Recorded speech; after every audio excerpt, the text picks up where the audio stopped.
Akhirnya PJ Hero turun tangan tinjau JIS, cek akses jalan sempit hingga pastikan perbaikan tambah lahan parkir. Lagi-lagi PJ Hero yang harus cebokin boroknya Anies.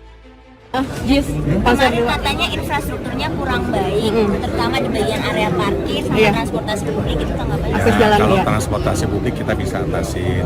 Setiap nanti ada kegiatan di sana kita dukung, KTP bisa masuk.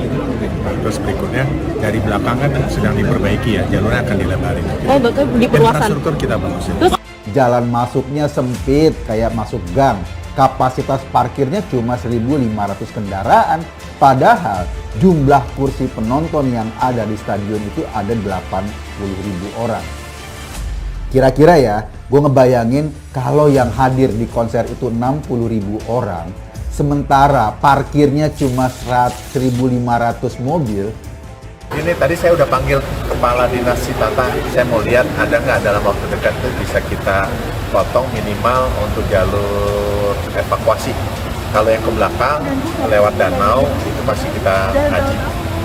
Saya udah panggil. Kita nanti ketemu di lapangan, saya akan. PJ Gubernur DKI Jakarta, Heru Budi Hartono, akan meninjau langsung Jakarta International Stadium, Tanjung Priok, Jakarta Utara. PJ Heru akan memeriksa akses jalan masuk dan keluar dari Stadion JIS yang sempat dikeluhkan masyarakat karena sangat sempit. Menurut PJ Heru, peninjauan dimaksudkan untuk melihat kemungkinan dilakukannya pelebaran akses jalan keluar masuk dari Stadion peninggalan Gubernur DKI Jakarta, Anies Baswedan tersebut. Diketahui, belum lama ini, akses jalan hingga parkir di JIS dikeluhkan penonton konser Dewa 19. Heru menjelaskan pelebaran akan dilakukan untuk menambah akses keluar dari JIS. Pasalnya, menurut Heru, saat ini akses keluar dan masuk JIS berada di jalur yang sama.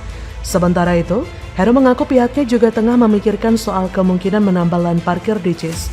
Namun menurut Heru, opsi tersebut sedikit sulit karena lahan di kawasan JIS saat ini sangat terbatas. PJ Heru akan merombak JIS setelah dinyatakan gak layak oleh PSSI dan mendapat banyak hujatan dari para pengunjung. PJ Heru lah yang akhirnya harus memperbaiki Stadion JIS. Lagi-lagi, PJ Heru yang cebokin kebobrokan Anies. Bukan hanya sekali dua kali, PJ Heru nyebokin kotoran Anies. Sudah banyak program gagal era Anies yang dicebokin Heru. Anies emang sengaja ninggalin banyak program gagal, ninggalin banyak kebobrokan. Itu semua dilakukan awalnya hanya agar dipandang sebagai gubernur yang sering kerja, yang berpihak pada rakyat. Tapi kenyataannya banyak programnya yang gagal dan malah menyengsarakan rakyat. Dan yang paling parah, pemimpin sebelumnya yang dijadikan kambing hitam, yang menanggung keburukan Anies. Sebelumnya, PJ Heru juga mengungkapkan kendala Jakarta International Stadium yang tak kunjung dapat digunakan menjadi kandang atau home base Persija. Menurut PJ Heru, Pemprov Jakarta masih perlu melengkapi sejumlah standar yang disarankan pihak kepolisian agar JIS bisa segera dipakai menjadi kandang Persija. Kendati demikian, Heru tak merinci standar seperti apa yang dimaksud. Lebih lanjut, Heru tidak mempermasalahkan JIS dijadikan home base bagi Persija. Ia justru mendukung agar JIS bisa dimanfaatkan untuk kepentingan bersama. Sejak awal JIS memang belum lolos verifikasi PT Liga Indonesia Baru sebagai stadion yang layak untuk menggelar pertandingan Liga 1. Sebenarnya, kekurangan JIS ini termasuk catatan minor jika dibandingkan ketentuan resmi stadion yang bisa digunakan untuk Liga 1. Fasilitas lain seperti lapangan, rumput, tempat wartawan, dan lain sebagainya sudah baik. Hanya saja semua catatan dari PT LIB itu berkaitan erat dengan keselamatan penonton dan pemain. Keluar masuk pemain dan penonton adalah situasi yang perlu diperhatikan dalam setiap pertandingan sepak bola. JIS bisa menampung 82.000 penonton. Jumlah itu sangat banyak. Dan jika tidak diatur dengan baik bisa saja terjadi kerusuhan yang bisa memakan korban. Rupa-rupanya memang JIS tidak dirancang menjadi stadion yang aman dan nyaman untuk pemain dan penonton, alias asal bangun. Sudah arus keluar masuknya tidak dipikirkan agar tribunnya mudah roboh. Kemegahan dan kemewahan JIS tidak diikuti dengan penyediaan jaminan keselamatan bagi para penonton dan pemainnya. Ini jelas membahayakan bagi siapa saja yang bertanding di JIS ataupun para supporternya. Kelemahan JIS bertolak belakang dengan isi pidato Abut saat grand launching. Berulang kali ia menyebut kata mahakarya dan berstandar internasional. Tapi faktanya memang tidak sesuai dengan isi pidato Abut. Bangunan yang disebutnya mahakarya rupanya tak aman dan nyaman bagi The Jackmania ataupun supporter klub lain yang berlaga di JIS. Maka dari itu, PJ Heru harus sampai turun tangan merombak JIS agar bisa digunakan serta aman dan nyaman. Jadi, bagaimana menurut Anda?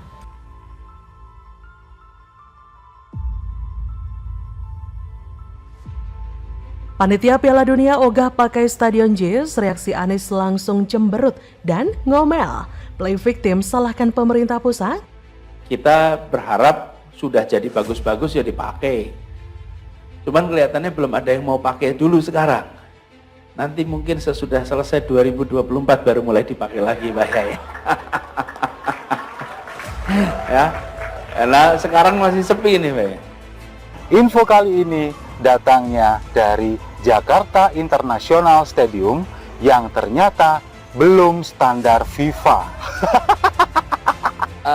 JIS ini tidak dimasukkan ke dalam salah satu stadion yang digunakan. Saya ingin bertanya, kenapa? Karena sangat disayangkan kita mempunyai stadion bersekelas FIFA yang tidak digunakan. Alih-alih membanggakan gedung besar, menjadi monumen kebanggaan, ternyata ini adalah monumen kebusukan, monumen pencitraan yang menurut saya sangat luar biasa, mengenaskan. Jadi ini meninggalkan warisan yang luar biasa complicated, kompleks bagi para penggantinya. Will, soal lapangan Stadion JIS tidak dipakai U20.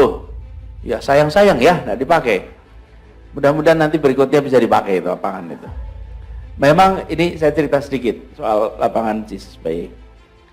Jakarta International Stadium itu satu-satunya stadion di barangkali di Asia Tenggara hari ini, di Asia, yang atapnya bisa ditutup.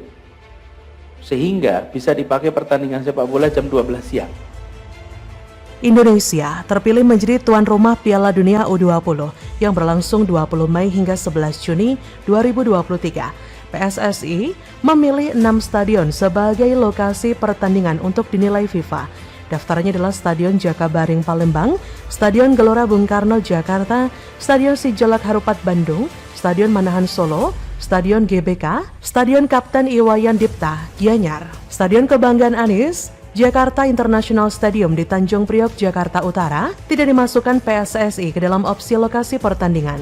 Gubernur DKI Jakarta periode 2017-2022, Anies Rashid Baswedan pun menanggapi pertanyaan dari seorang santri kelas 12 Pondok Pesantren Luhut Al-Sakafa, Jakarta Selatan, yang bernama Marwil pada Selasa 20 Maret 2023. Kata Anies, Stadion JIS tidak dipakai ya sayang-sayang ya, nggak dipakai. Mudah-mudahan nanti berikutnya bisa dipakai ya. Ia mengatakan hal itu pada Rabu 22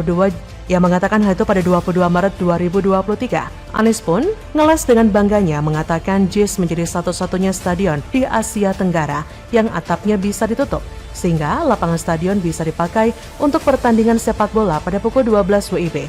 Dengan stadion memiliki atap, maka pertandingan sepak bola bisa dihelat pada siang hari dan tidak panas. Dengan berbagai keunggulan seperti itu, menurut Anies, ia heran mengapa JIS tidak dipakai PSSI untuk menjadi lokasi pertandingan Piala Dunia U20. Anies berkata, kita berharap sudah jadi bagus-bagus ya dipakai, cuma kelihatannya belum ada yang mau pakai dulu sekarang. Nanti setelah selesai 2024, Pak Yai baru mulai dipakai lagi ya Pak Yai, ya sekarang masih sepi. Kata Anies, seperti menunjukkan kalau dia sukses jadi presiden di 2024, maka JIS akan kembali dipakai. Apa yang diungkapkan Anies ini sepertinya menunjukkan jika ia tidak terima jika JIS tidak dijadikan sebagai venue Piala Dunia. Anies juga seperti memberikan pemahaman kepada para santri bahwa yang salah adalah pemerintah pusat dan yang menjadi korban adalah dirinya. Bau-bau playing victim sepertinya akan digunakan oleh Anies dan merasa dizolimi oleh pemerintah pusat. Anies akan gunakan metode play victim untuk digunakan sebagai bahan kampanyenya. Anies akan menyalahkan pemerintah pusat dengan dalih ada oligarki di balik pemerintah pusat yang mungkin sengaja membuat JIS tidak layak. Pada saat ini memang diperlukan pengkajian ulang ya, seperti pagar yang masih kurang kokoh. Pada saat ini, kondisi JIS memang diperlukan pengkajian ulang, seperti pagar yang masih kurang kokoh, serta sarana-prasarana pendukung seperti kantong parkir, transportasi umum, dan akses jalan menuju stadion JIS yang tidak sesuai standar. JIS saat ini masih memiliki area parkir terbatas. Untuk ukuran stadion yang daya tampungnya mencapai 80.000 penonton, tempat parkir JIS hanya mampu menampung sekitar 800 unit kendaraan roda 4. Gila bukan? Masalah lain adalah jumlah pintu masuk stadion yang hingga saat ini cuma 1 pintu akses di JIS. Pergerakan penonton yang keluar masuk secara bersamaan pasti akan menimbulkan ketidaknyamanan atau bisa jadi chaos. Di sisi lain, plafon rendah membuat bus tidak bisa masuk sehingga kendaraan tim tamu dan tim tuan rumah kemungkinan dipaksa berhenti di area umum. Semuanya dibangun dan kebijakan yang dibikin Anies dan komplotannya biasanya ada nilai-nilai politisnya. Ada kalkulasi cuan dan rugi secara politis. Kalau tidak ada kepentingan bagi Anies, rasanya sulit dikerjakan dengan serius. Kalau bisa mendatangkan cuan politik untuknya, maka segala cara bisa dilakukan. Bahkan aturan yang sudah ada pun digusur dan diabaikan. Maka dari itu Anies akan mempertahankan JIS dengan cara apapun, termasuk upaya play victim pada pemerintah pusat. Bagaimana menurut Anda?